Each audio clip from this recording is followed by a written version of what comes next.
अब लगभग 3 हफ्ते ही रह गए हैं जब हम अगले अर्निंग सीज़न की शुरुआत करेंगे। पर आईटी की अगर हम बात करें अभय, वहीं से अर्निंग सीज़न की जो शुरुआत होती है, IT index all time high पे ऑलरेडी है, पर क्या अभी भी मौके हैं और यहाँ पर कौन से खेमे पर आपकी नज़र है अभय? सृष्टि, इसमें आईटी सेगमेंट को मैं दो पार्ट्स में डिवाइड करूंगा। एक है large cap IT software services company, जहाँ पे बड़ी कंपनीज हैं जैसे TCS, Infosys, Wipro, HCL tech, ये सारी कंपनीज आती हैं। और दूसरा जो खेमा है वो है मिड कैप या स्मॉल कैप आईटी कंपनीज का, जो प्रोडक्ट्स पे ज्यादा फोकस करते हैं। मुझे लगता है कि ये जो बड़ी कंपनीज हैं, ये अभी भी गाइडेंस जो है इनका 2 या 3% ग्रोथ का ही रहेगा। तो इन्वेस्टर्स के लिए थोड़ा चैलेंजिंग रहेगा कि ये डिफेंसिव प्लेस हैं, इन्वेस्टर शेयर होल्डर फ्रेंडली भी हैं, पर ग्रोथ नहीं है, तो इसको कितना मल्टीपल देना चाहिए।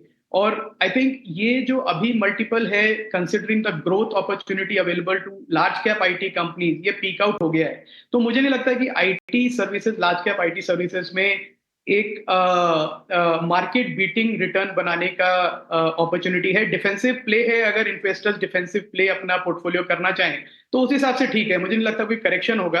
पर रिटर्न कितना आएगा, आई एम डाउटफुल।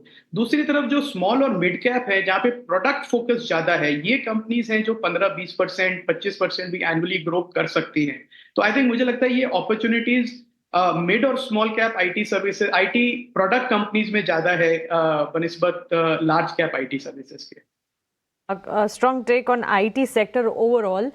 लेकिन अभय, क्विकली एक आखिरी सवाल आपसे जानना चाहेंगे, और ये एक ऑब्जर्वेशन है, अगर आप गाइड कर पाएँ। देखिए, ऑटो सेक्टर की अगर बात करें, ऑटो सेक्टर परफॉर्म नहीं कर रहा है। पिछले दिनों हमने ऑटो बिक्री के डेटा जब देखे, मिक्स बैग थे ऑटो सेल्स के नंबर्स भी, लेकिन ये ऑटो एंसिलरीज की चाल जो है, वहाँ पर हम मोमेंटम ज़रूर देख रहे हैं। क्या वजह हो सकती है इसकी, और क्या कुछ है जो हम मिस आउट कर रहे हैं ऑटो एंसिलरी पर? राय और auto sector, what do you think about it? ये मानसी, ब्रॉड ऑटो सेक्टर पे हमने अक्टूबर में भी एक नोट लिखा था, जहां पे हमने कहा था कि जो प्री फेस्टिव सीजन बाइंग है बिल्कुल नहीं थी, काफी वीक थी। और उसकी वजह से हमने देखा इन्वेंट्री लेवल 80 दिन के हो गए थे।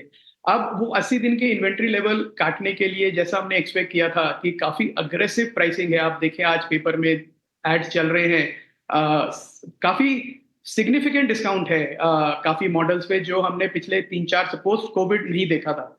और पहली बार पोस्ट कोविड ऐसी सिचुएशन है कि इन्वेंट्री निकालने के लिए काफी बड़े डिस्काउंट्स हैं। तो कस्टमर्स के लिए बहुत अच्छा मौका है ये, अगर वो गाड़ी खरीदना चाहते हैं कि इतने डिस्काउंट्स का फायदा उठाएं। क्योंकि पूरा फोकस है ऑटो कंपनीज का और डीलर्स का कि जो चैनल इन्वेंट्री है उसको 80 दिन से कम करके जनवरी तक वापस 35-40 दिन का जो नॉर्मलाइज्ड है वहां तक आ जाए।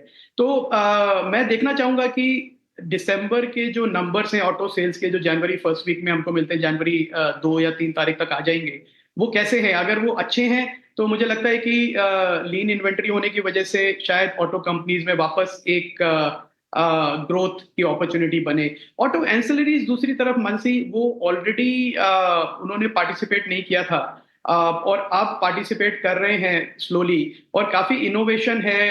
तो मुझे लगता है उसका रिवॉर्ड उन्हें मिल रहा है। एक एक्सपोर्ट अपॉर्चुनिटीज भी उसमें काफी हैं, जो डोमेस्टिक मार्केट को नहीं केटर करते हैं बल्कि एक्सपोर्ट्स में भी काफी फोकस है।